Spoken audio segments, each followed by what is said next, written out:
आज अपने चौथा अध्याय वो प्रारंभ करेंगे। पादप जनन की विशिष्ट विधियां, उनके बारे में हम पढ़ेंगे। तो इससे पहले जैसे पादप जनन की विधियां, उनके बारे में हमने अध्ययन कर लिया, परंतु आज हम अध्ययन करेंगे विशिष्ट विधियां क्या होती हैं। विशिष्ट विधियों के बारे में अध्ययन करेंगे। जैसे पहले हमने अध्ययन किया पादप जनन की विधियां, तो पादप जनन की मुख्य रूप से कितनी विधियां होती है? 2 विधियां होती है। कौन कौन सी होती है? एक तो होता है लैंगिक जनन, और दूसरी विधि कौन सी होती है? अलैंगिक जनन। पहली तो होती है अलैंगिक जनन और दूसरी विधि कौन सी होती है? लैंगिक जनन। इन दोनों विधियों के बारे में हमने पढ़ा, किस प्रकार से ये विधियां होती है उसके बारे में पढ़ा। परंतु आज अपने रहेगा विशिष्ट विधियां, मतलब पादप जनन की विशिष्ट विधियां क्या होती है? विशिष्ट विधियां, पादप जनन है उसकी विशिष्ट विधियां किसे कहते हैं? तो जैसे मान लो कि लैंगिक जनन की क्रिया है, उसमें कौन सी क्रिया संपन्न होगी? निषेचन। निषेचन की क्रिया संपन्न होगी, ठीक है। तो यदि मान लो कोई पादप है, वो अपने समान एक नए पादप का निर्माण करता है और बिना निषेचन के करता है, तो उन विधियों को हम क्या बोलते हैं? विशिष्ट विधियां। विशिष्ट विधियां किसे कहेंगे? कि बिना निषेचन के ही एक पादप अपने समान एक नए पादप का निर्माण कर देता है, तो उसको हम क्या बोलते हैं? पादप जनन की विशिष्ट विधियां, ठीक है। पादप जनन की विशिष्ट विधियां किसे कहेंगे? कि बिना निषेचन के ही पादप अपने समान एक नए पादप का निर्माण करता है, उसको हम पादप जनन की विशिष्ट विधियां कहते हैं। इस अध्याय में पादप जनन की विशिष्ट विधियां 4 विधियों के बारे में पढ़ेंगे मुख्य रूप से, जिसमें असंग जनन, अनिषेक बीजता, सूक्ष्म प्रवर्धन और बहुभ्रूणता, इन चारों विधियों के बारे में हम अध्ययन करेंगे। तो इसमें सबसे पहले हम अध्ययन करते हैं असंग जनन के बारे में। पादप जनन की विशिष्ट विधियों में सबसे पहली विधि है वो कौन सी है? असंग जनन। असंग जनन, पादप प्रजनन की पहली विधि कौन सी है? असंग जनन। असंग जनन किसे कहते हैं? कि युग्मकों के संलयन के बिना ही एक नई संतति का विकास हो जाता है, तो उसे हम क्या बोलते हैं? असंग जनन। असंग जनन की परिभाषा क्या लिख रही है? कि युग्मकों के संलयन के बिना ही एक नई संतति का विकास हो जाता है, तो उसे हम क्या बोलेंगे? असंग जनन। यदि मान लो युग्मकों का संलयन हो रहा है, ठीक है, युग्मकों का संलयन होगा तो वो क्या हो जाएगा? निषेचन हो जाएगा। परंतु विशिष्ट विधियों में क्या होता है? निषेचन की क्रिया नहीं होती है, ठीक है। तो असंग जनन किसे कहेंगे? कि युग्मकों के संलयन के बिना ही एक नई संतति का निर्माण हो जाता है, तो उसको हम क्या बोलते हैं? असंग जनन। इसमें देखो एक वैज्ञानिक था हेनरी विंकलर, जिसने सन 1908 में एक परिभाषा दी। नाम याद रखना, हेनरी विंकलर ने सन 1908 में एक परिभाषा दी, जिसके अनुसार सामान्य लैंगिक जनन ऐसी किसी भी विधि द्वारा प्रतिस्थापित किया जाए जिसमें अर्धसूत्रण या निषेचन ना हो, उसे हम क्या बोलेंगे? असंग जनन। परिभाषा याद रखना, हेनरी विंकलर ने सन 1908 में असंग जनन की परिभाषा दी।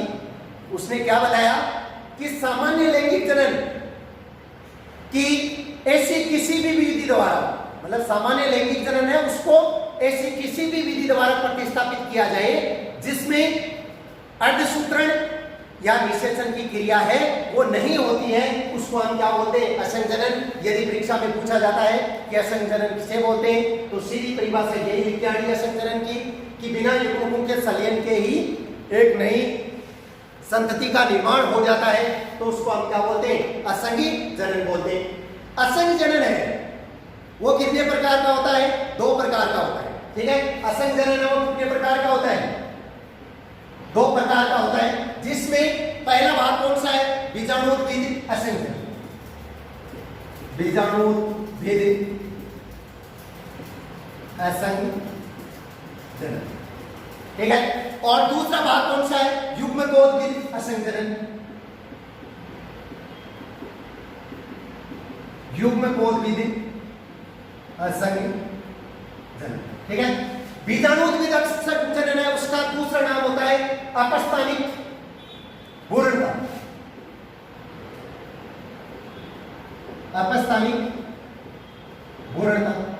ठीक है, बीजाणुद्वीद असंजनन है, उसका दूसरा नाम क्या होता है? अपस्थानिक भ्रूणता।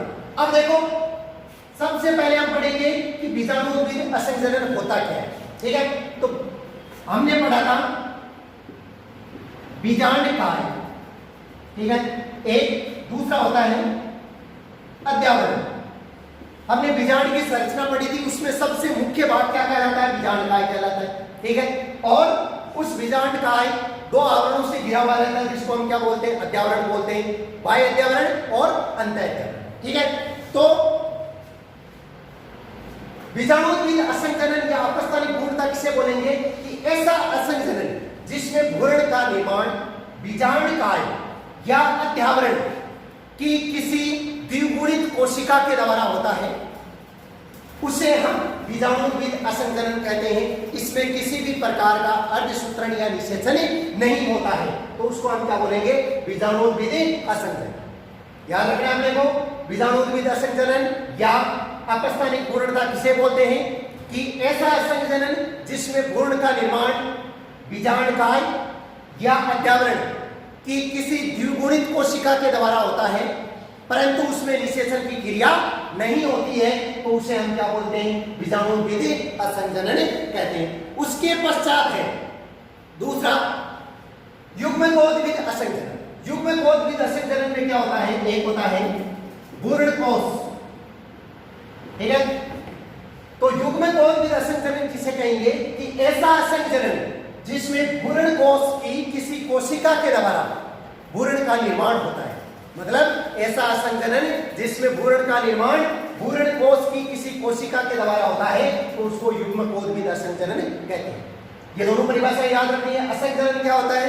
कि बिना युग्मक संलयन के ही एक नई संतति का निर्माण हो जाता है, जिसमें निषेचन की क्रिया या अर्धसूत्रण नहीं होता है, उसको हम असंजनन बोलते हैं। दो प्रकार का होता है बीजाणुद्वीद असंजनन, जिसमें भ्रूण का निर्माण बीजांडकाय या अध्यावरण के किसी द्विगुणित कोशिका के द्वारा होता है, उसको हम बीजाणुद्वीद असंजनन बोलते हैं। और युग्मकोद्भिद असंजनन जिसमें भ्रूण का निर्माण भ्रूणकोश की किसी कोशिका के द्वारा होता है, तो उसको हम क्या बोलते हैं? युग्मकोद्भिद असंजनन बोलते हैं। अब देखो, असंजनन है, उसका महत्व क्या है? असंजनन का महत्व है, असंजनन का सबसे पहला महत्व क्या होता है?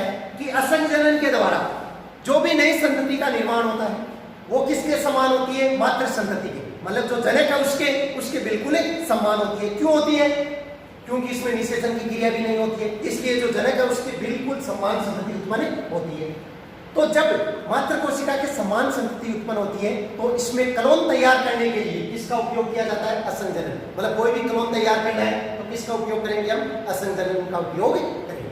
ठीक है, तो सबसे पहला महत्व क्या हो गया? कि इसी जनन के द्वारा उत्पन्न संतति मातृ संतति है, जनक है, मातृ है, उसके समान है होती है, इस कारण से क्लोन तैयार करने में आसानी रहती है। दूसरा क्या है? कि जैसे जितने भी फसली पादप हैं, उनके जो लाभदायक भाग हैं, उनको संरक्षित रखने के लिए किसका उपयोग किया जाता है? असंजनन का उपयोग किया जाता है। जितने भी फसली पादप हैं, उनको संरक्षित, उनके लाभदायक भागों को संरक्षित रखने के लिए किसका उपयोग किया जाता है? असंजनन का उपयोग किया जाता है। ये तो हो गया अपने असंजनन। अब अपने दूसरी विधि कौन सी है? अनिषेक बीजता।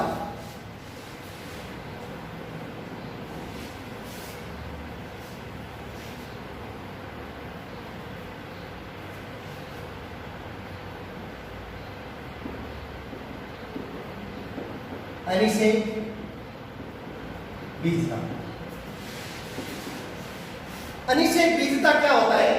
कि जब बीज का निर्माण, ठीक है, बीजांड के किसी भी भाग से होता है, या हम यह कह सकते हैं कि बीज का निर्माण किससे होता है? बीजांड से। ठीक है, और फल का निर्माण किससे होता है? अंडा से। मतलब बीजांड है वो बीज में बदलता है, फल किसमें बदलता है? अंडाशय के अंदर बदलता है। ठीक है, अब क्या होता है? अनिषेक बीजता किसे कहते हैं? कि यदि बीज का निर्माण बीजांड के किसी भाग से होता है, परंतु उसमें निषेचन की क्रिया नहीं होती है, उसको हम अनिषेक बीजता कहते हैं। सीधी सी परिभाषा याद रखनी है कि बीज का निर्माण बीजांड के किसी भाग से या बीजांड की किसी द्विगुणित कोशिका से होता है, बीज का निर्माण बीजांड की किसी द्विगुणित कोशिका से होता है, परंतु उसमें निषेचन की क्रिया नहीं संपन्न होती है, उसको हम क्या बोलते हैं? अनिषेक बीजता कहते हैं। उसके पश्चात तीसरा है सूक्ष्म प्रवर्धन। तीसरा सूक्ष्म प्रवर्धन अत्यंत लाभदायक विधि होती है। सूक्ष्म प्रवर्धन होता क्या है कि पादप प्रजनन, पादपिक प्रजनन, जब पादप प्रजनन की क्रिया अपनाई जाती है या पादप प्रजनन की आधुनिक तकनीकों में से एक होती है, कौन सी होती है? सूक्ष्म प्रवर्धन। होता क्या है इसमें? जैसे मान लो कि कोई भी पादप है, ठीक है, उसका कोशिका द्रव्य है, कोशिका द्रव्य, उत्तक है, अंग है, कोशिका है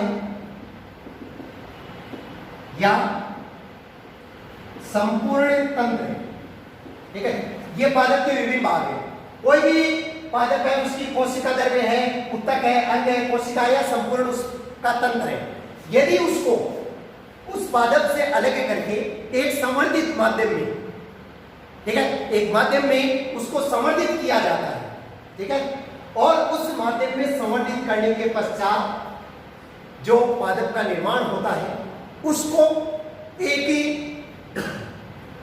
वातावरणीय आवास में स्थापित किया जाता है, तो उस विधि को हम क्या बोलते हैं? सूक्ष्म प्रवर्धन, ठीक है। सूक्ष्म प्रवर्धन से बोलते हैं कि पादप प्रजनन की आधुनिक तकनीकों में, पादप प्रजनन की आधुनिक तकनीकों में पादप के विभिन्न भागों जैसे कोशिका द्रव्य, उत्तक, अंग, कोशिका या संपूर्ण तंत्र को पृथक करके किसी संवर्धित माध्यम में स्थापित करना और उसको संवर्धित करना, उसके पश्चात उसको किसी वातावरणीय आवास, किसी वातावरणीय आवास जैसे प्राकृतिक आवास है, प्राकृतिक आवास में स्थापित करना, जिससे एक नई संतति का निर्माण हो जाता है, तो उसको हम क्या बोलते हैं? सूक्ष्म प्रवर्धन बोलते हैं, ठीक है। ये विधि कौन सी हो गई? सूक्ष्म प्रवर्धन 3 नंबर। और चौथी है वो है बहुघूर्णता।